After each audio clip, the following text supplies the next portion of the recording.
Hello traders. Today we are looking at the market bias indicator for MetaTrader 4. This tool gives you a quick visual read of the current directional bias based on its internal calculation. At this point I'll load the indicator on the chart so you can see how it looks in real time.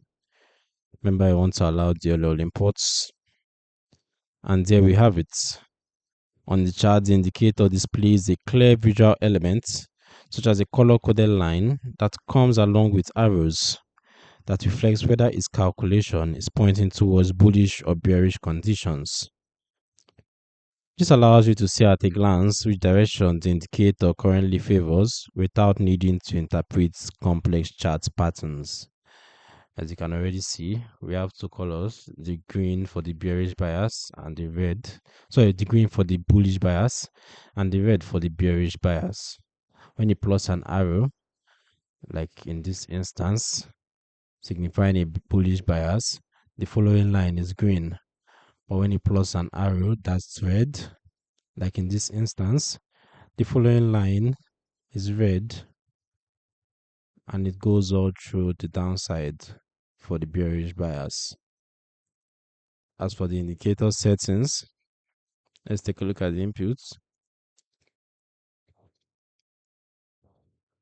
The settings include the calculation period, which determines how much historical data the indicator considers, along with color options for bullish and bearish readings. You can adjust these to match your chart theme and analysis preferences.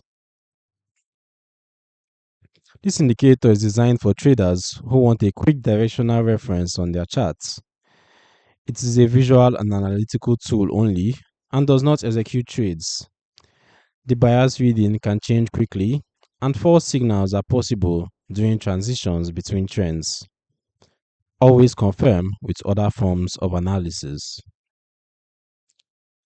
If you'd like to download this tool or learn more, I've included a link in the description below. This has been another video from the Forex Geek. If you found it useful, please hit the subscribe button and turn on notifications so you don't miss future contents. Thanks for watching, and I'll see you in the next one.